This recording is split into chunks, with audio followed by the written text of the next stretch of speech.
Desai, welcome. Hi, Good morning, sir. good morning. How are you? I'm fine, sir. What's about you, sir? How are you? Good, great. Thank you. You can hear me all right? Yes, sir. Loud and clear. Okay, good. All right. And the lighting is also good enough. I wasn't sure about that. Yes, sir. It's quite clear, sir. And you're Barindra, right? Yes, sir. Barindra. I'm a You teacher. can call me Mrinal. It's okay. Okay, sir. Thank you. We'll start in 15 minutes, sir. Okay. I just wanted to get in and see if everything was working all right or not. Yes, sir. So you're going to be the moderator, Barindra? Yes, sir. Okay. Station moderator.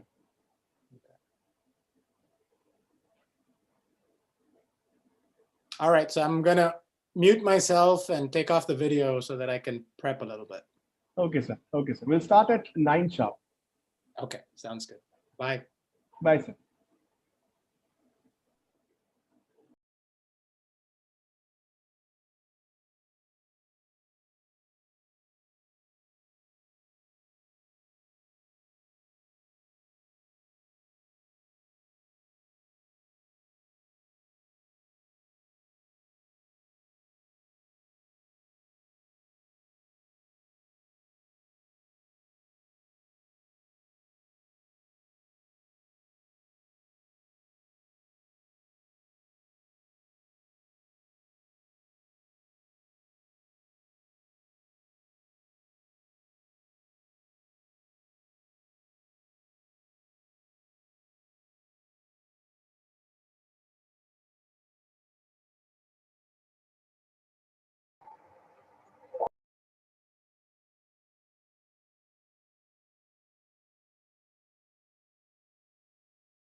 Mrinal, hi Mrinal. Good morning from India and good evening to you in the US. Good morning. How are you? Very well. How are you? Good. Excited. Congratulations on the victory. I think everyone in India has also been following the elections very, very closely. Yeah, everyone's been. It's been very controversial. I know. How are things in California where you are? Right? California is completely Totally Democratic. blue. Yeah. So, that's good. yeah. There were firecrackers in Kolkata last night. Really? I'm sure it must be a lot of the techies who've come back from the US, Yeah. and now maybe they feel that they can go back. Uh-huh. So it was quite interesting to hear the firecrackers. I bet. So what's it like in Calcutta right now? Is it hot? Starting humid? Yes, it's actually become chilly. There's a nip in the air, Okay. which is very, very welcome in one way. But then, with this entire coronavirus, it kind of just aggravates the pollution. So, Yeah. so that's an issue. So we had a very good day yesterday, Mrinal. Yesterday was the first day of the career fair. Oh, great. Congrats. That's good to Yeah. hear always. So it was a very good day. We had a lot of great interactions. We had, I think, around 20 sessions yesterday. Wow. Some of them parallel, and a lot of iconic speakers.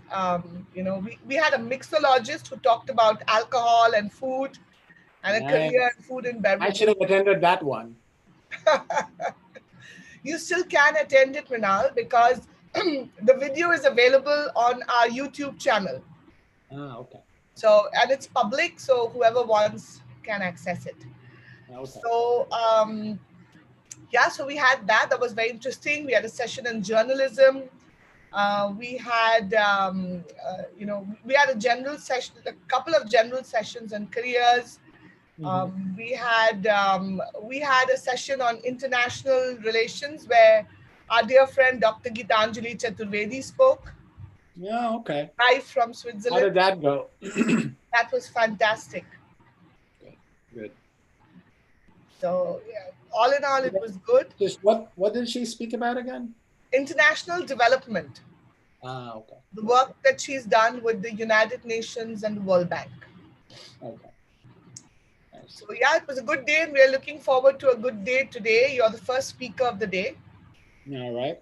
I Hopefully can everyone's awake. Yes, very much, because the students are actually used to starting class in the morning. Okay. So for them, it's except that it's a Sunday, but I hear from Rakesh Chaudhary. Rakesh is your session moderator. I hear from him that there is a lot of interest in this session. So there's a lot of interest in this session, ma'am. The yes. Students are like I had also mailed you a questionnaire Yes. for Mrinal sir. Yes, which I have sent Mrinal. Yes, I have it. So the students are joining in. Let's see. Students are very excited to attend this particular session. I think a lot of students are very excited. Yes. No Yes, pressure very on me excited. now. Not at all, sir. No pressure on you. So, Mrinal, just to let you know that on the Zoom platform, we have about 100 students who will be joining. Of course, maybe a few for the teachers. And then there is a whole lot of others who will be joining on YouTube. Okay. Because the Zoom is actually for interaction. So I just like to ask you about your comfort.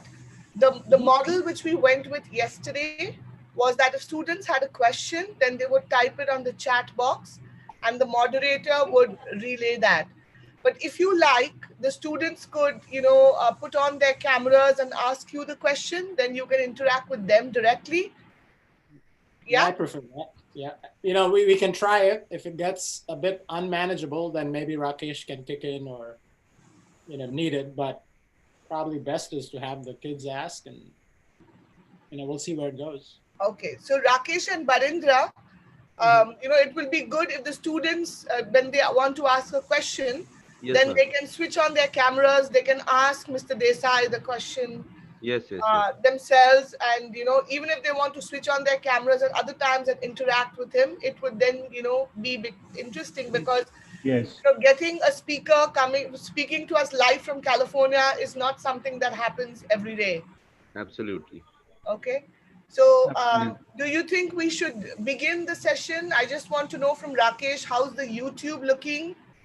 We have around 35 students here. And in YouTube, I'm checking, ma'am. The number of participants in YouTube, I'm checking. Just give me 1 second. Just see how is it going. Let us know whether we'd start, because Yes, we yes. have another session at 10 o'clock. Yes, yes. We don't want to spill over and we want to complete. No, And I'm I checking. still I'm want to checking. give Mrinal all Just give his me time. 1 second. I'm checking. Seems you've got 53 there Oh, you have? Okay. on YouTube. So that's about nearly 90 students already. That's great.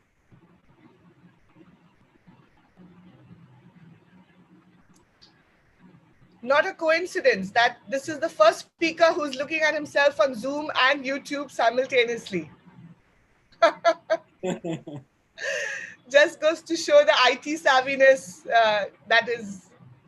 that is this. But Mrinal, all our students are doing the same thing. You won't believe how IT savvy they've become. Our students, our teachers. That's great. Yeah, you kind of live it almost all day long nowadays, right? I mean, you can't avoid it. Yep.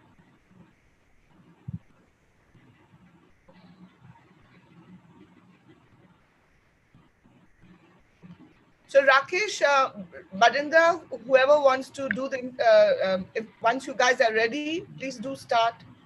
All right.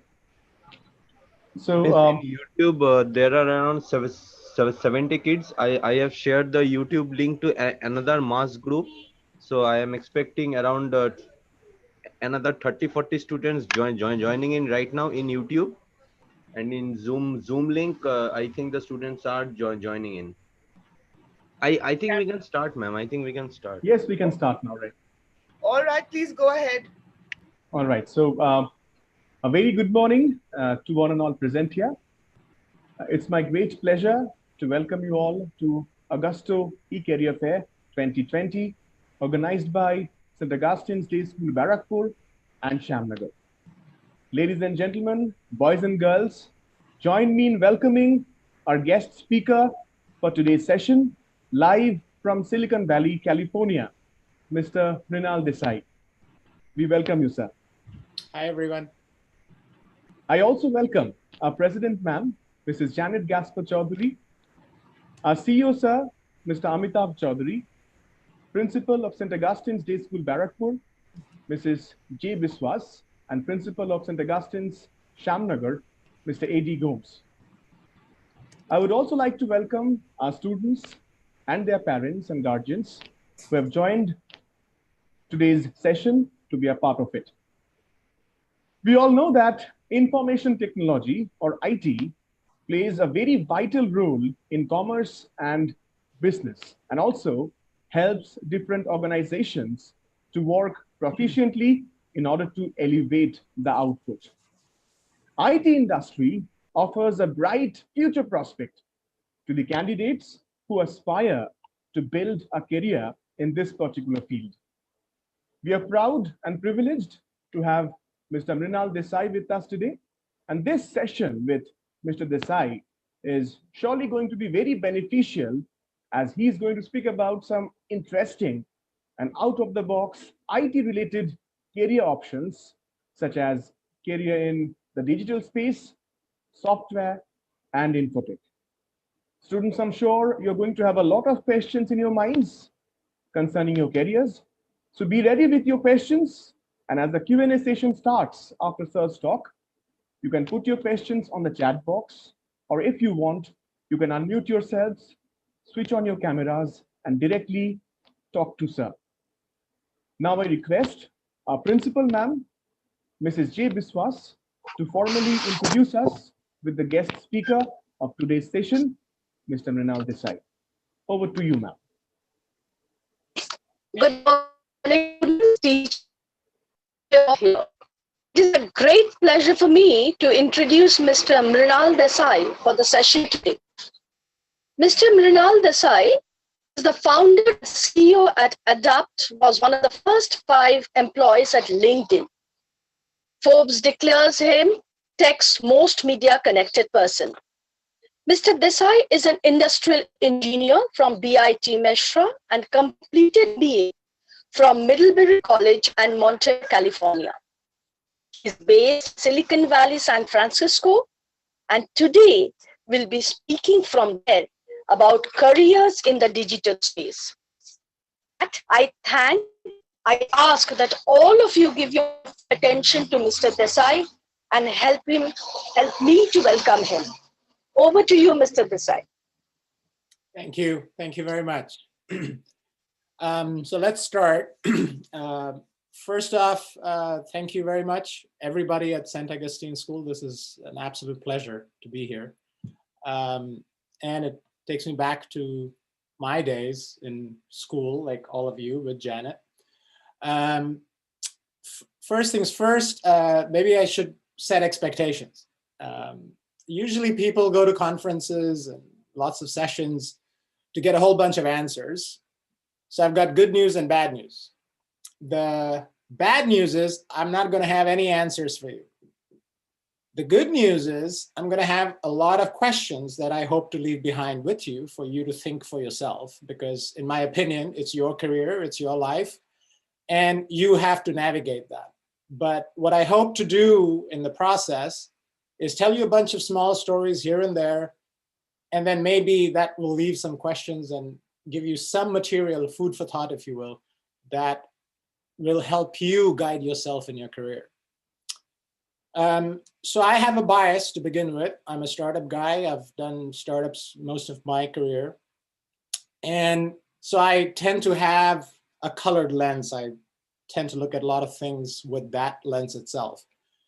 And so, you know, when I was thinking about you guys and when I was invited about this conversation, I kind of framed all of you, each one of you individually, as a startup yourself. You are leaving school, you're leaving education, you'll go to college, and then you'll look for a job or a career, if you will. But you're starting now. This is going to be your first step. So to me, that's very much like a startup. You're brand new. You've got to figure out what needs to be done in the future. You have to figure out a lot of things, lots of questions. And so the way I see it is you are the product, you are the company, and there's a market out there, you know, the customers, if you will. These are the employers. These are the ones who are going to try and hire you. And so you got to figure out that fit, you know, why would they want to buy this product, which is you? So whether you like it or not, you're sort of in business, yeah, but you're the business. So with that kind of lens and a frame in view, I'm going to tell you a whole bunch of stories. I see myself like that even today. So independent of coming out of college or, you know, out of school, I see all of us like that, you know, that we have to view ourselves from that perspective. So I'd never looked at the meaning of career. So I actually went and said, you know, what does the dictionary say a career is? You know, we all kind of know, you know, it's a job. What does come in mind? A job, employment, salary. But it was interesting for me to see that it is defined as an occupation undertaken for a significant period of a person's life and with opportunities for progress. So it's a significant part of your life. It's progress, it's opportunities. I think there's going to be lots of challenges. But it's a journey. You're going to take a journey, and that career can change directions. You know, you're going to have a whole bunch of things. So keep that in mind as you take your next step, and there are going to be lots and lots of such steps. And so the way I want to kind of structure this is give you a little bit of some guideposts, if you will, around the notion of a career, but framed as a journey, which hopefully will give you some things to think about and ask the right questions for yourself. Each one might have different questions for the career they have, for what they like, what they dislike, etc. And then I'll also try and cover some of the questions that have come across to me in what I say, but I think maybe we'll try 45 minutes, I'll talk, and then 15 minutes later we can do a Q&A is kind of what I'm thinking of. We can change it, we can adapt. So when you frame it like that and you think of things like that, you know, let me kind of start by giving you just my story and how it all happened. So I went to school in Calcutta most of my life, if you will, St. James and La Martiniere. And then from there, I went to do my engineering at Birla Institute of Technology, Mesra in Ranchi. So I did industrial engineering there. And it was in La Martiniere that I first heard of SAT. And my sort of dream for going to the US started. Before that, I didn't even know that was an option. It was thanks to La Martiniere that everybody around me was doing SAT, and I had no idea what it was. But by the time I, quote unquote, woke up about SAT, it was kind of late. So I would have had to lose 1 year. But the other option was to go to college in India itself for my undergraduation. And after a lot of thought, because I was already late, I didn't want to lose a year. I said, I'm going to just do my engineering in India, which I did. But pretty much those 4 years, my eyes were set on going to the US. Very important to note here is that I didn't want to go to the US for a better job. It was more because I felt that was where I would have the life that I felt would be relevant to me. It doesn't mean it's the right thing. It doesn't mean this is better, that is not better, etc. To me, it was just a fit for me personally. And so those 4 years, I prepped a lot, this time for GRE, and a lot. So I had talked to all my seniors in college, got their advice, collected their essays, figured out the schools, did a lot of research. In fact, I became such a subject matter expert that pretty much everyone in my class started coming to me for how to apply to universities in the US for the graduate programs. Graduate programs are, you have undergraduate and then you have postgraduate. Here it's referred to as graduate. And I was more than happy to do that. I was helping everybody in my class to write their essays, to apply, giving them tips, having researched, I don't know, thousands of universities in the US, giving them my suggestion and my selection. And so a lot of my friends applied. And I did my GRE, I did all of that. And of course, lo and behold, all of my friends went, but my application for the visa got rejected. So I had made this insane amount of effort, all for nothing, basically. So, okay, so long story short, visa gets rejected. I didn't even try getting a job, a career in India because I was so focused on going to the US. So I was lucky enough to get one job on campus, at least one job. So luckily I got that. And that took me to Calcutta again. And then I was not happy with that job because it was not in tech. And the other option for me, and I've always wanted to be in tech. And so I worked very hard again through some connections of mine, people I knew, and then managed to get into a tech company called Tata Elxsi. And I joined their Pune office. So I moved from Calcutta to Pune and I worked there. Again, this time, I didn't want to give up on my dreams of going to the US. And so I worked really, really hard. And then the evening after 7 p.m., I would prepare to go to the US, which was, again, this time it was going to be GMAT for the business school and TOEFL, et cetera, again. And again, now this was a different set of research in terms of universities because now I was going for business school. I had a few years of experience under my belt and I started doing that. So it was very long hours. I would work. My boss was a really hard taskmaster. He made me work long hours. There were no weekends. I was working.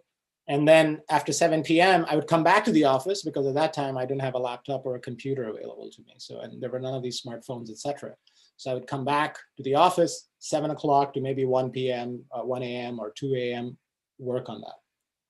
And so I kept doing all of this again. And then even when I had to take TOEFL, et cetera, I had to go to Ahmedabad. I went on a train overnight, did my TOEFL, sat back in the train and came back because I had to come back to my job. I couldn't take the day off. And then fortunately, this time around, I got my visa. This was again, it was complicated because I had to get a lot of paperwork done because the application for the visa needs, they need to know that you're financially secure in India and you're not going to stay in America and et cetera, et cetera. And I always wanted to stay in America. So I had to figure a way out to kind of go around and do all the right paperwork. So I got letters from my cousins that they were going to employ me once I came back after the program was over, et cetera. So anyway, So I come to the US, I land there, and one of my cousins had promised that she would co-sign a loan for my education in the US. She said, don't worry, come here, whatever loan and all the money you need for tuition and lodging, I'm going to sign the paperwork and you'll get the loan. It's a private loan. I said, cool, show up. And I call her, saying, now I'm in the US, where should I send the papers for your signature? And she says, no, I'm sorry, I can't sign the paperwork. And I said, well, I'm here. I don't have money. My parents don't have money. And I need to almost have your signature. If I don't, I have to go back to India. She's like, yeah, I know, but I'm really sorry. She had all kinds of reasons. Right or wrong is a different story, but she had reasons. So I said, okay. I was mentally getting ready to head back to India because there was no way I could manage that kind of money in America or in India for that matter. And so this is a classic. The reason why I'm emphasizing this is because this is, again, a very much of a startup. I was the product. I had to sell myself to somebody who was going to actually give me money, a fundraising. And startups raise money, they raise venture capital money. And here I had to convince somebody about me who had not seen me for 20 years because these cousins had all been living in the US for 20, 30 years. And I had to convince them to sign off on papers that was worth about 40,000 US dollars then. This is about 20 years ago. And so I felt they were correct in hesitating because they didn't know me, 20 years, they don't know what I was doing and what I was up to, etc. Anyway, long story short, I did not accept that no, and I went to another cousin and I called them and I said, I have a request, but don't answer now. I have a question for you, but don't answer it now. Take your time. I'll call you back in a few days and you can decide then. And I also did mention that, don't worry, I'm not going to tell my parents that I made this call because I didn't want to have any social pressure on them. That, he's my uncle's son, so I got to do it because there's social pressure. Anyway, so then this cousin, who was also an American citizen, I asked him, put the phone down. 2 or 3 days later, with all my fingers crossed, I called him again and said, what do you think? Do you think you'll co-sign my loan? Again, remember, co-signing the loan doesn't mean they're going to actually give me their money. All they're doing is they're being a guarantor. So they're saying, Mrinal, you're going to get this money from another institution, but if Mrinal doesn't pay that money back, then my cousin will have to pay that money. So they're responsible for that loan. Anyway, long story short, this time around, this cousin said yes, and he accepted it. And so that allowed me to breathe longer. And then I finished my business school. This was 2 years in California again. It's about 1 hour or 2 hours south of San Francisco, Middlebury College. Now that that's done, I come out in 2001 out of college, and many of you may not have been even around then, possibly. Anyway, there's the dot-com bust that happens. And nobody in tech is hiring. Everything in tech is a complete disaster. And here I am with a big fat loan that I've taken and somebody whom I've given a word to that I'm going to pay that loan off, and I don't have a job. And if I don't have a job in a year, I have to head back to India. And there's no way I can earn that kind of money to pay that loan off. But that was the situation I was in. How did I get out of it? I kind of tricked my way out of that one. I got married. She was American, my wife is American. And we were dating for 3 years. It was pretty serious, but I had a lot of male ego going on at that time saying, no, I can't get married without a job. I have to get a job. Anyway, didn't take too long to convince me to get married because otherwise I would be sitting on a plane heading back to India and having to pay all that money. So did that, still didn't get a job for a very long time. So in total, about 3 years of unemployment, 3 very, very, very long years of unemployment, not a single job. And it's a lot of times, I'm applying to all these jobs and nobody's responding. There's just absolute deafening silence. So you don't even know, nobody's telling you that, you're dumb. I'm not going to hire you. I would appreciate that, because then I know, okay, go to the next one. But it's quiet. The other thing is, with a name like Mrinal in the US, not a lot of people know Bengali names here. So the whole Mrinal pronunciation really throws people off too. So I was wondering if I should change my name. So I did actually try that. I made my middle name Mark, and I made a story out of it that they are the first 4 letters of marketing. Not that any of that worked, by the way. I didn't get the job. I didn't get any jobs. But you try everything you can. You're a startup. You got to figure it out. Not on day one does every startup become hugely successful. Then during that time, again, through a connection of mine, I finally got a job in Sprint, which is a very large telecom company. It's like Vodafone, Geo, etc. And it was really, really hard for us financially. So I knew I had to get a job soon. My wife was earning, so there was only so much that she was going to support me and not have a job. So I decided I had to take some job or the other. But before that, what happened was I got a job we were living that time in Oregon, which is north of California. And I got this job at an electric utility company. So they're not tech, they're just a big, large utility. It's government run. But I had to get a job because it was getting really hard for us to manage financially. When we would go out on a date, we would share one coffee, both of us. We couldn't afford to buy a magazine, so we would sit in the store and read the magazine there without buying it, have a coffee that we would share, and then we would head home. And so it was getting really hard financially. So I took this job. 3 months into the job, they fired me because of restructuring, whatever they were doing. There are all kinds of reasons for it. And I was doing really well for the job. I'd closed some really good deals, etc. And then they laid me off. So it's still a struggle. So I go, okay, I can't live in Oregon anymore. I have to go back to Silicon Valley, because that's what originally brought me to the US, was the notion of Silicon Valley and the notion of startups, etc. So I get a job, again, luckily through a connection. The job in the utility was through a connection as well. So there's a story there that I'll connect later. So all these connections help me. And then, I get a job at Sprint. And then when I'm working at Sprint at this telecom company, I decide to call on a very small business called LinkedIn.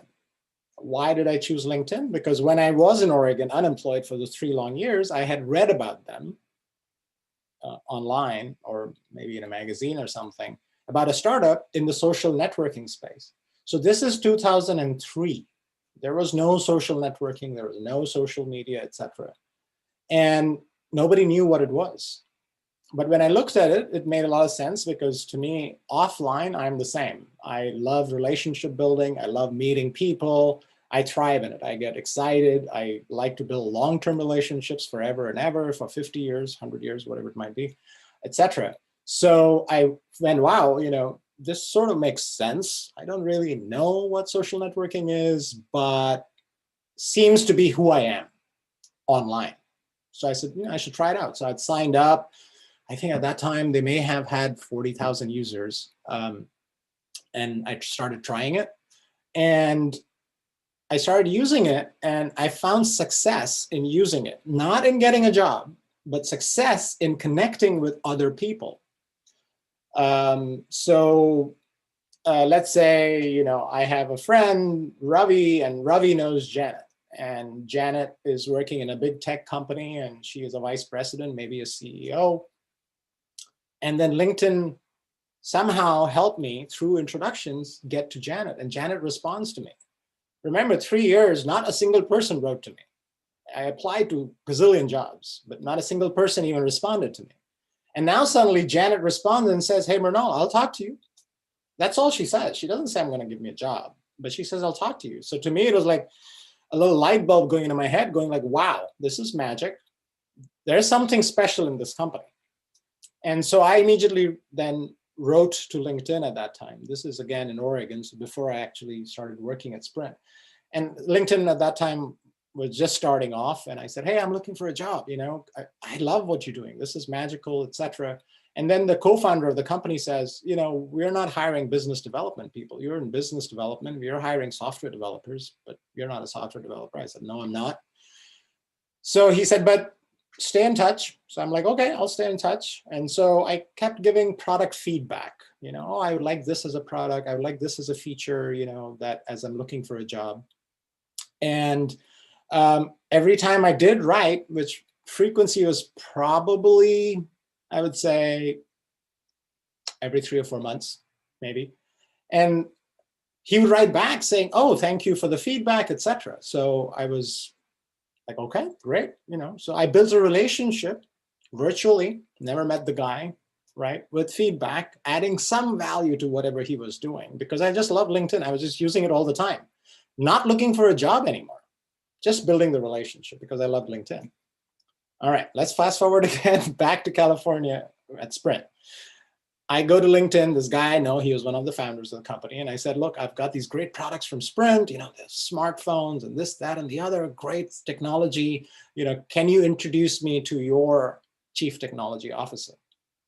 And I want to sell him these products.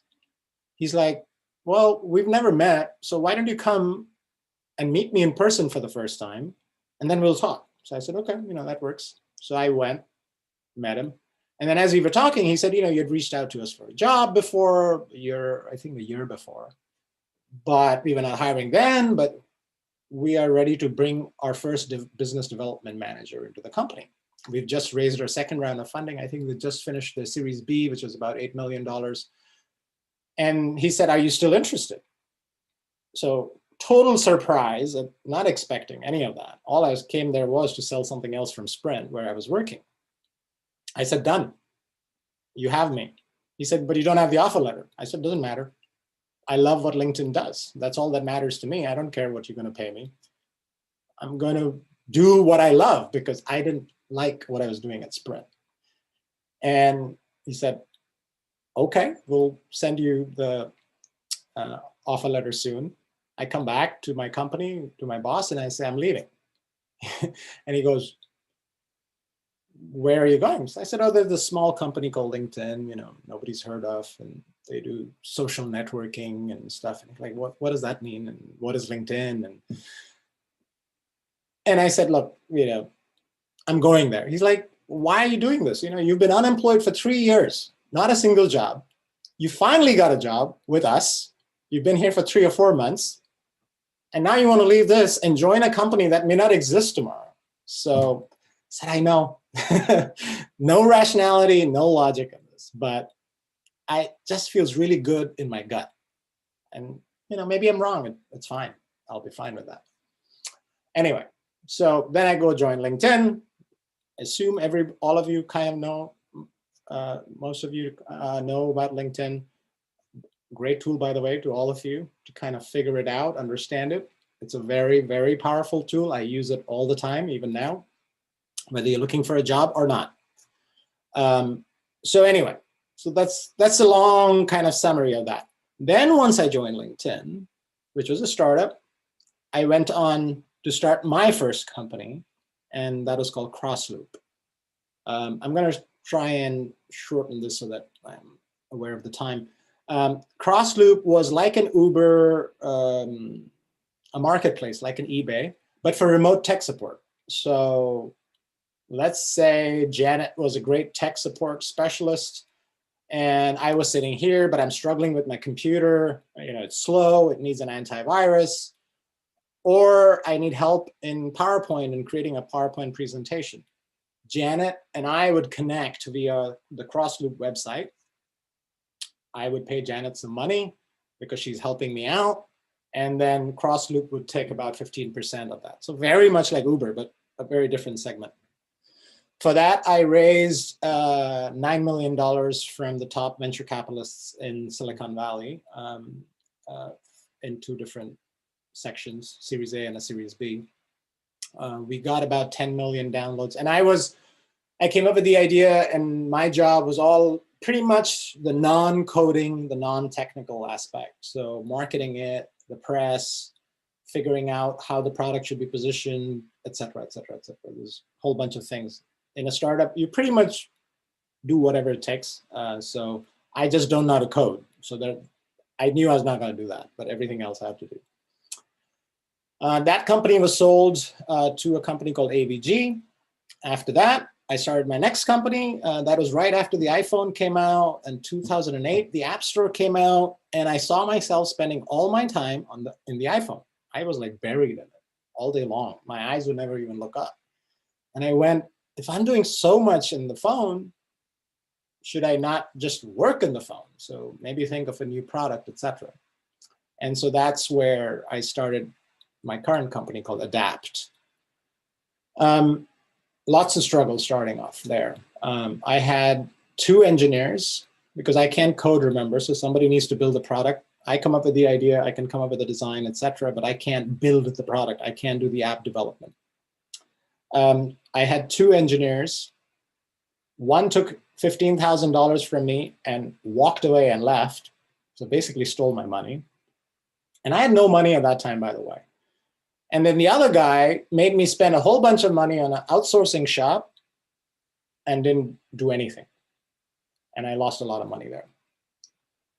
Finally, found a third guy who also happens to be a family friend and who's my current business partner. And now we're kind of one of the best friends because we just get along so well. And then we started it, and Adapt is live. And if you go check Adapt press coverage, you know, we've been in the Wall Street Journal, New York Times, Forbes, ABC, BuzzFeed, you name it, some of all the bets, the Economic Times, Indian Express, you know, lots of press in India, lots of press in the US, also press in Romania, Latin America, all really good stuff. So that, in a nutshell, is a pretty long story. But what I wanted to bring out from a career standpoint, and also from, I'll try and cover some of the questions that I have, is, so one is you got to think yourself as a startup, you know, where you're going to go. And 2, what I would recommend is also do some reverse engineering. So just sit down and fantasize where you see yourself 25 years later, wherever that is, you know, and that doesn't have to be a title of a job. It could be where you want to be as an individual. You know, okay, maybe I want a house, you know, maybe I want the salary, maybe I want a car. Some may have other goals. Some may say, I want to be really happy and I may want to have a piece of art out there that's in the galleries all across the world. Whatever that is, it doesn't matter. And then come backwards to where you are now. And you say, all right, you know, to get to this stage, I need to do this, do this, this, this, and you come backwards to where you are now. And then you can again start moving forward because you have all the steps needed. Because you have to ask the questions, what do I need to do to achieve that goal? What is that goal? Lots of questions, tons of questions. Is the goal making lots of money? Maybe, that's fine. Is the goal to be stable, live comfortably, have a great family? That's also fine.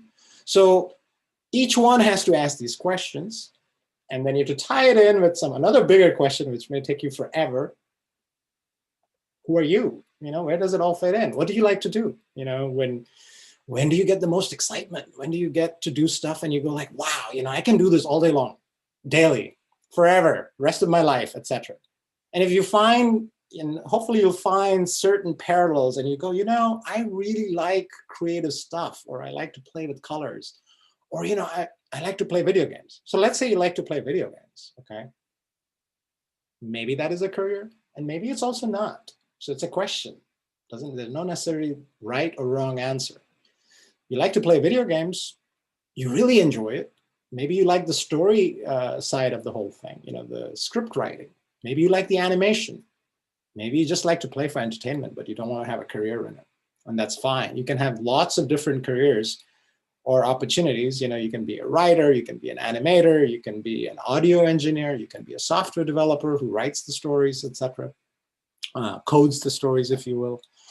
So you got to ask all these questions and come down now and say, I've got to build my movie. So you're the hero of your own movie, right? So you're the startup, and one day, happily ever after, you're going to go out into the sunset. So what's your story like? And you got to run that movie and think and ask those questions. Along the way, one thing that is going to happen, I hope it doesn't happen, but I think it will happen. You're going to have lots of rejections, lots of failures. And I think the first thing you want to do is prepare yourself about failure and rejection. Everyone says, career, I'm going to get this job. I have the answer. You should go get this job. It pays you $100,000. Good. Maybe you will. But few people realize how many failures and rejections you're going to get. And that's cool. To me, it's fantastic. I love getting rejected. So I collect my no's. Every time somebody says a no, I collect it, because I want to go to the next no. And I practice no. I teach my children how to practice rejection. I will intentionally tell my child to go to a stranger and ask for $50.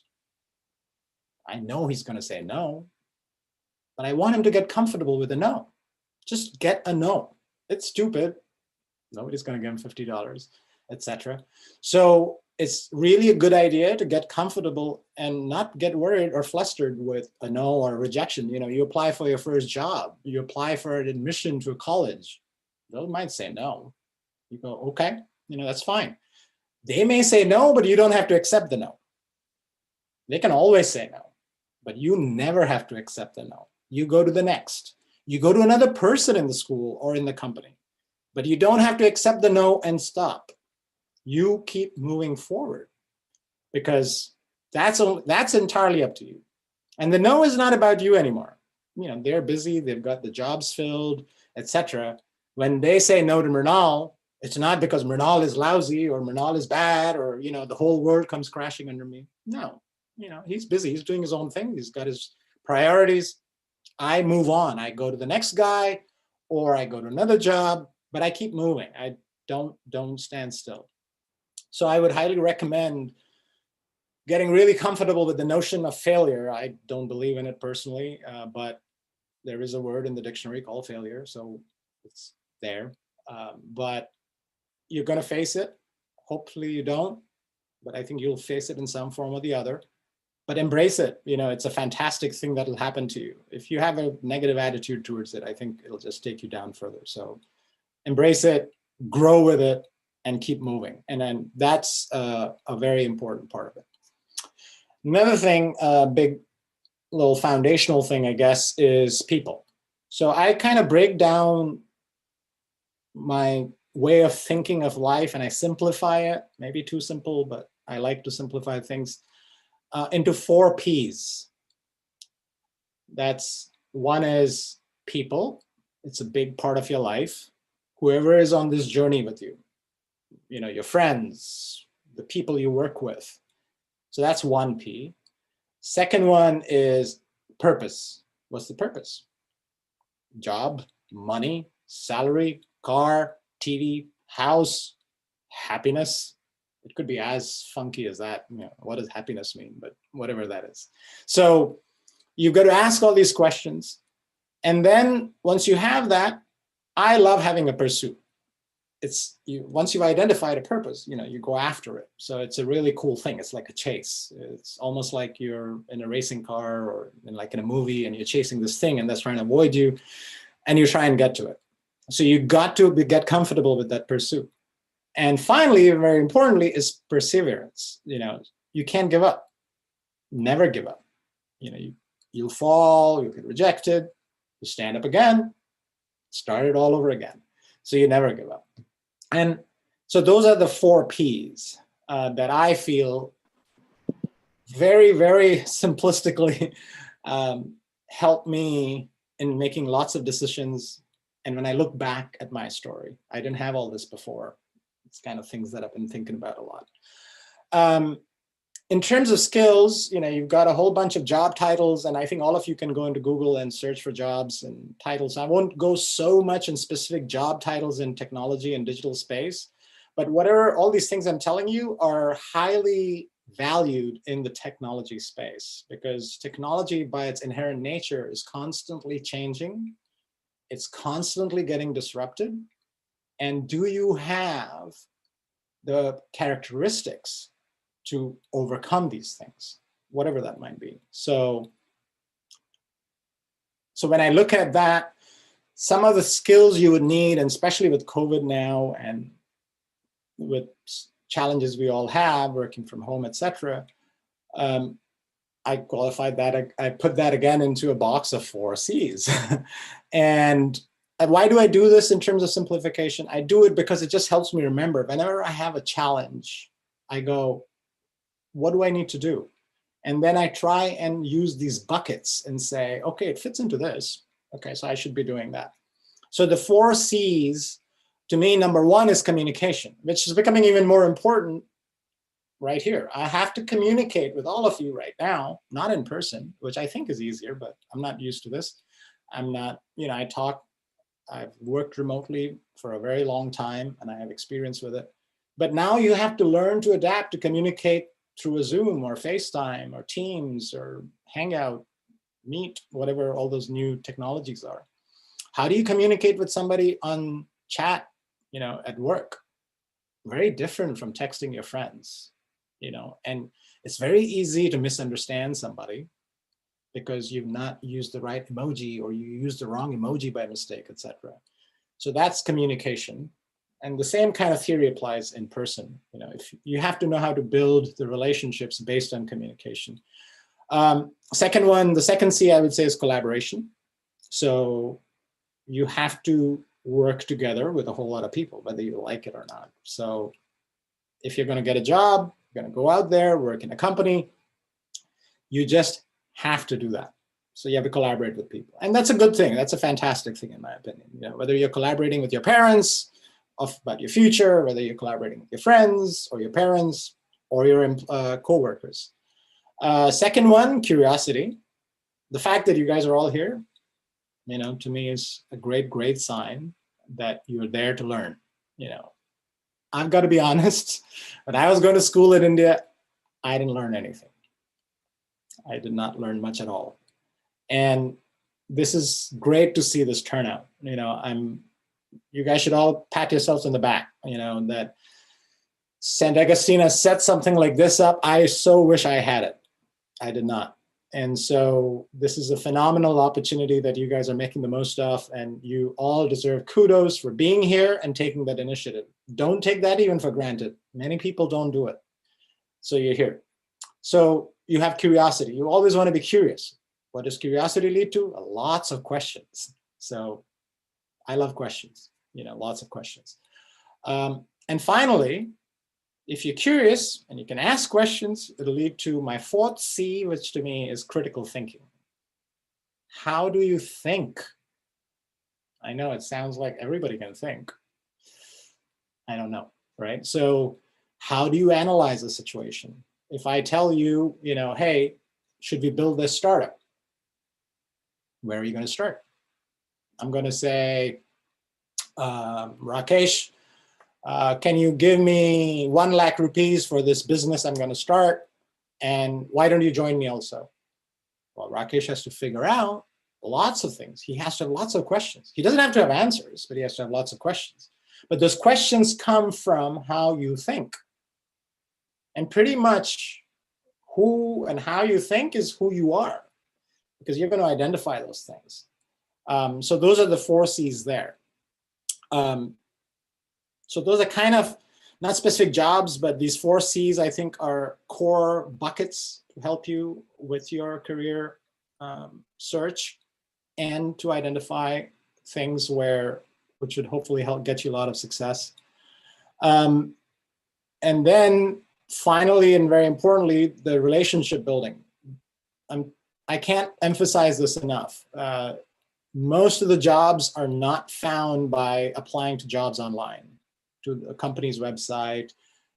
LinkedIn is still not bad because, again, LinkedIn is through a person, but if you're applying online, let's say you go to apple.com, careers, I'm going to apply for a job. Good luck. It's going to be very, very tough. I've gone there, so I have a lot of experience with that stuff. So relationships are really important, and you have to start early because it takes a long time to build a good relationship where somebody actually wants to make the effort to help you out get a job. And so you have to take a lot of time to build these relationships, and they should be genuine relationships, not because you want a job. If you just want a job and you build relationships with somebody, they're going to see it. It'll come out, whether you say it or not, your body language, your tone, gazillion ways. So it has to be a genuine relationship. For example, the way I built my relationship with the LinkedIn founder, I was not looking for a job anymore. I was just helping him because I loved LinkedIn. That's all it was. There's nothing else. But in 1 year, I had built a relationship online, never in person, purely because I was enjoying helping him, not because I wanted to go work at LinkedIn. So I think we're at 45 minutes. So maybe, Barindra, should I stop now? And maybe you guys want to, I think some questions are coming. There seem to be quite a lot of questions. So if you could take them very quickly. Yes, the chat box is flooded, sir. It's flooded with questions. Chat box are flooded with questions. I told them I'm going to leave a lot of questions. So I guess they're asking a lot of questions. I asked for that one. Maybe you can just rush through them quickly because we have like 10, 15 minutes left. Okay. So just quickly answer the questions. So I think Barindra Mrinal will check the chat box himself and let him answer them. It'll be faster. All right, sir. All right, sir. Okay. One question is, as an industrial engineer, what are your day-to-day tasks? This is from Ayantik Das, 10th grade. No, 9th grade. And how many hours do you work? As an industrial engineer, Ayantik, I've never worked as an industrial engineer. I just have the degree. So I finished industrial engineering, straight away went to sales and marketing. So I never really worked as an engineer, which is, again, a good point, a good question, because it says you don't have to put yourself in any box. You could be a mechanical engineer, industrial engineer, electrical engineer. You could still do a job in tech. You could be in business. You could be in marketing. I don't think anybody needs to put themselves in a box at all. Very good question by Prakriti Chaudhary. How do you manage when you were first rejected? Let's see. I've been rejected so many times, from visa to jobs to getting laid off. The first real rejection, I think, which was meaningful and big, was when I showed up in the US and my cousin would not sign my loan papers. That is very hard because it was a dream for 9 years for me and my family to come to the US for many, many years. And suddenly it hit me that if I don't get this loan, I had to go home. So I had to just calm down first, didn't want to react, didn't want to be impulsive, and just sit and take a break. No thinking. This is where you don't think. And then eventually I started thinking a bit more, how do I make this happen? I shouldn't accept this. That was not how I thought about it at that time. But so now, of course, somebody rejects me and it doesn't even register because I just keep moving. Can a combination of being a tech bud and a writer help someone with their life and job? I'm not sure what that means. So, hey, maybe you can turn on your camera and ask, can a combination of being a tech bud? I'm not sure what bud means. So, hey, if you hear this, feel free to turn on your camera and ask the question. Yeah, hello, sir. Oh, hi. Good morning, sir. Yeah, so I just asked that being a techie or a lover of technology, a coder, you can say, and being a writer, can it help in our life or getting jobs? Oh, absolutely. Number one, if you're a writer, lots of gameplay, for example, I don't know if my son plays Fortnite all day long, and I'm just impressed at the storyline, right? So there are multiple ways of doing writing there. You could be a script writer for video games, for example. That's a big one to me. And writing, by the way, depends on what kind of writing. You might like to write fiction, you might like to just write, you might want to write a book, you might want a screenplay writing. There's a whole bunch of different ways. But writing is a very, very important communication skill in tech. So if you have to present to somebody to raise money, for example, you have to write documents and one-page summaries, etc. So don't, write it off because you're a writer. Writing and tech both are awesome things. What languages we need to know to develop a software? Sorry, I don't know. I'm not a coder myself. Due to this pandemic situation, Anikpal Chaudhary asks, due to this pandemic situation, how much will it affect the students for the next 5 years to get an opportunity in IT department or any other kind of jobs? Short answer, I don't know. But I'm an optimist by nature, so I don't think you should worry too much about it. Don't worry about the pandemic at all. Just build your story, your movie, and prepare the skills that you need. By the time you guys come out, I think, of college, you'll be fine, in my opinion. I hope I'm not wrong there, but don't worry about it. Anandan Biswas, can you turn on your camera? And you're more than welcome to ask. Yes, sir. Hello, sir. I'm Anandan. So my question is that overcoming setbacks. I saw your article on the Wall Street Journal. Okay. Thank you. That I may not have read it fully, but the thing is, overcoming setbacks takes a really close place in my heart. Can you say something more about it?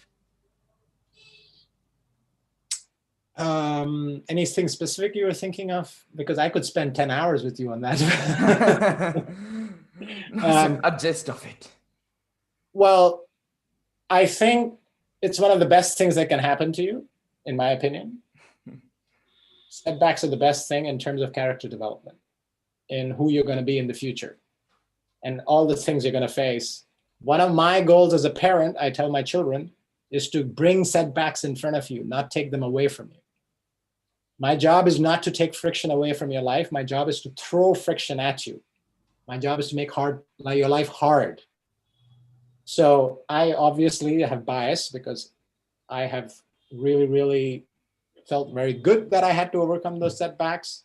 And yes, at the end of the day, I'm doing fine now. So it's easier for me to say so as well. I recognize that.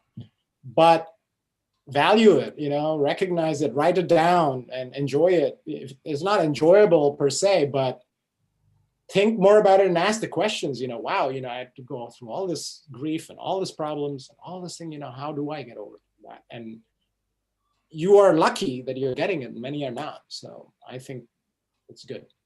Yeah. Oh, so another thing is that what guidance will you give to the youths of Kolkata suburbs who are getting some such telescopic exposure to the fascinating world? So what can we high schoolers do as we go out in this fascinating world? Learn to ask questions. I was never raised to ask questions. Every time I asked a question in school or college, I was told to shut up and sit down. I was never raised in an environment to ask questions, and be very comfortable saying I don't know. I love saying I don't know. I say that all day long. It's almost annoying to a lot of people because I say I don't know. I don't have an opinion because I've not read enough about it. So that whole notion of how to think, there is René Descartes is a famous philosopher, and he has a line, cogito ergo sum, which means I think, therefore I am. All you've got is your thoughts, whatever they are. Whatever you think is right. If you think you can become a billionaire tomorrow, you're right. You can, as long as you work, you put it hard. If you think you cannot and you say, I don't think I can, well, you can't because you're not going to try. So I give a lot of time thinking about thinking. All right. Let me go on. It's a pleasure to meet you. My pleasure too. Ashish Singh, how can I collaborate with people and retain them if I'm planning to build a startup? Also, could you please say something about digital marketing? How can I collaborate with people and retain them? I have more questions on this question, but I'm assuming you have some people. How can I collaborate with people? Well, assuming you already have these people, you can collaborate using any of the video conferencing tools, lots of messaging tools, depending on how big the team is. You know, if your team is very small, then you could probably just use your regular consumer tools. There's technologies like Trello, which is a really good project management startup. I think it's a startup too, but you can manage your projects that way. So for Adapt, we used a lot of that, you know, product design, Q&A, testing, etc. Say something about digital marketing. It's all about digital marketing. Probably now almost digital marketing seems to be influencer marketing, which I dislike, but I think that's sort of a reality. So you've kind of got to know that space too now. But digital marketing is becoming more and more a lot of noise. So Google is definitely a big player. So you kind of got to know how Google works and SEO and SEM. But also you can't ignore social media. So you kind of got to understand that part too. Can you say something about digital marketing? Tarak Nath Paul, which I just answered. Copywriting and building a startup out of scratch, also building relations with people. I think I covered building relations with people, copywriting, and building a startup. Building a startup, a lot is, you know, just doing. Believe me, I didn't know how to do it. And there's still a gazillion things I don't know. But the best way is to start doing something, which could be starting to write it up, find somebody you can trust. And you have to convince one person, I think, as a co-founder who will work with you. Because if you can't convince one person, the rest of the world is probably not going to buy your story. So it's a good place. Start with one customer that is your business partner. Find him. If you already know him, convince him. And convincing him is not going to be easy. How do I prepare for the data science job if you think it is meaningful, Shovik? Data science job. I honestly don't know a lot about it, so I would not want to give you anything that is incorrect. So sorry, Shovik, I don't have an answer for that. Ankit Sen says, how many qualifications are needed to apply for a software developer in foreign company? Qualifications, big question again. What do you mean by qualifications? Ankit, maybe you can turn on the camera. You've got 1 minute. If not, you know, you get 1 degree. But again, companies in the US are not so much in a box about degrees and stuff. Can you do stuff? Have you done some stuff? Can you answer my questions? That is also fine. There are a lot of dropouts who just go straight working at Facebooks and Googles and Apples of the world. Ethical hacking a good career choice? And if it is the scope of getting a job in that subject, can you please tell me some tips about it? Oh, I don't know anything about hacking. Sorry, John Maiti. Projekta Ghosh, what are the qualifications you need to do for becoming a software engineer? I think, I don't know. Some kind of engineering and then computer science probably. But honestly, I don't know. I've not researched that. Gopal Roy. What qualities do we need to go into the gaming industry like Rockstar and Ubisoft? Oof. Short answer, I don't know, because that's very specific domain, and I don't have experience in that domain at all. But a good tip would be to find somebody who works in that industry, find them and ask them those questions. That way you're networking, finding a new contact, build a relationship with that person, ask him a gazillion questions, and then you have a relationship and he may help you get a job in Ubisoft or the other company that you mentioned, which I don't remember. Is it necessary to do MBA or something like that for starting up a business? No, no, no, not at all. MBA not needed, college degree even not needed to doing a startup, at least in the US. I don't want to speak too much about India, but I don't think any of that is needed. At the end of the day, you're going to make a lot of money theoretically for a lot of people. And if you have a great idea that has traction, it's going to become successful. And if that's going to become successful, you're good. Nobody cares about your degrees. Do you think high, and last question by Subhajit Malakar, do you think high and tech devices are necessary for this digital world? Oh man, philosophical discussion. Yes and no. I really sometimes regret it. I live in it. I've created an app for mobile world. But you got to be very cognizant and aware of how much time and life you spend on it and what it is doing to you. So if you're able to step out of yourself, look back at yourself and see where you're going. Oh, another one came up. So just a minute, Mrinal, if Yeah. I can get back to Barindra, there would be a lot of questions from the YouTube channel as well. So I would like, Barindra to select a few questions, maybe take another 5 minutes, select some questions from YouTube and ask you from there. All right. Well, that brings us to the next question. And the question is from me, sir. Okay. The last 6 or 7 months have been incredibly difficult for the entire world. We all have to accept that. This pandemic situation has taken a toll on everyone across the world. My question is, how do you use this present situation to bring about a change in the field of technology? To be more precise, sir, how does this lockdown affect the field of technology? Please share your opinion, sir. What do you think, sir? I've been thinking a lot about it. Not that I have any answers. I've just, I think, been asking a lot of questions and I don't have any answers. But it seems there is going to be a significant shift in the way we all live and work. And a lot will also not change, maybe. That's a possibility. I think we all, at the end of the day, really like being with other people, so we want that interaction. We crave that interaction. It's very healthy for us. Is my personal opinion, by the way. This is not based on any science or research, any studies that I've read. So you have to be cognizant of, okay, are companies and products like Zoom going to be this big forever? I don't know, some will, but is it going to be used as much as it is now? I question it. I don't have an answer, Are some technologies going to help with education differently? Yes, I think so. My kids are going to online school only right now, and they're using all kinds of different tools from startups. Will they stick around once they go back to school? Questionable, but then you adapt, you pivot, and startups do. But these are all good questions, that you got to ask. I don't have answers.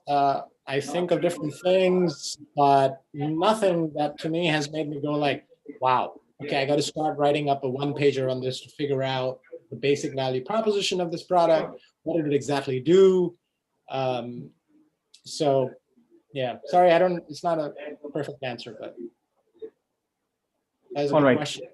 Thank you, sir. With this, we have come to the end of this session. Before we call it a day, I request our President, ma'am, Mrs. Janet Gaspar Chaudhary, to deliver the vote of thanks. Over to you, ma'am. Thank you so much, Barindra. I would just like to say thank you so much to Mrinal. He did say that, technology is all about really discovering yourself. And I think what's more important from his message is his journey, because that is the journey which will be similar to everyone. So specific questions about digital marketing and software and coding is something which we can even Google up. But I think the life skills that Mrinal talked about, how to handle failure, how to handle rejection, how to get up from there, how to really follow your passion, do what you believe in, how to sell yourself so that, you can get people to believe in you, how to build relationships. I think these are the important points that even in any kind of career, you will require it. So when you are put in any situation, I think the tips that we've got today from Mrinal are something that a lot of us will carry with us. And if you're tech savvy, you'll get your tech answers anyways. But the journey of a successful IT professional, and as you all know, Mrinal is one of the few members of LinkedIn, which is today a globally well-renowned organization, and he was there. He's a successful CEO of an app that he created himself and a couple of other entrepreneurial ventures. And that is what makes a person successful. So I'm really thankful to you, Mrinal. I know it's very late in the night in California and you've stayed up. Not that staying up late is new to Mrinal. He is pretty much someone who can work all night. So thank you so much for taking this time and talking to us. And I will end with a little bit of trivia that most of you may not know. But a few months ago, just before the lockdown in January, when St. Augustine Shamnagar had conducted their sports, Mrinal was actually there in person. He watched the Shamnagar sports in person for a little while. And the same day, there was an event in Barrackpore. I don't recall what exactly it was, but there was an event where we had all the students and parents. Juma Miss, if you remember. Class 12, ma'am. Farewell to class 12. Yes, yes. The same day, there was the farewell to the last year's class 12 batch. And some of you were in class 11 then, you were there. And Mrinal was there as well. So he attended, he was in the Barrackpur school and he attended that session for a little while and took some pictures and videos, being his tech-savvy self. So he has had a little bit of the flavor of where you all do your classes and the kind of activities we do in our school. And so when I asked him to come and speak, he said, of course, I will do that. And I'm glad there were so many people. So Mrinal, we're going to call you back another time because there were questions where someone said, how did you manage failure and rejection? And I think that's a very, very important topic. You said you can speak for 10 hours, but maybe we will catch you for 1 hour on another session with the students live from California again. Yeah. So thank you so. Yeah. Thank you. Absolute pleasure. Absolutely amazing to see so many of you here. I don't think in 12th grade or 11th or 10th or 9th, I would have ever gone to a career session. So I think congrats goes to Janet and the principal and Varindra for organizing this and getting you guys. I don't think it's easy to get people to any event, in my opinion. So, and it speaks highly of them. It speaks highly of all of you to have taken this time on a weekend to come and do this. It shows your interest and that you're thinking about it already. That's fantastic. And I'm pretty sure you'll do well. Just be conscious of as you move ahead and you'll do well. And before we wrap up, I really wanted to quickly show you this really cool thing that I use all the time to show people. This was the business card I used when I was unemployed for 3 years in the US. And notice that I don't have Mrinal written because Mrinal was a very tough name for people in the US. So I only had a blank and then a Desai. And I got these printed because everybody struggled with it. And I used to always carry a pen and I would give my card to whoever I met, brand new, at a coffee shop, in an event, and tell them to write my name on it. And I would spell it out for them. They would never forget it because I was the only one with a card which was interactive and they were having to write it. So you come up with some fun stuff as you go through hardship too and enjoy yourself. Just make sure you have fun. Thank you so much, sir, for being present today. Yeah, pleasure. Thank you, everyone, for being a part of today's session. You can now log off. Thank you so much, everybody. Thank you, everybody. Bye-bye. Bye. Best of luck.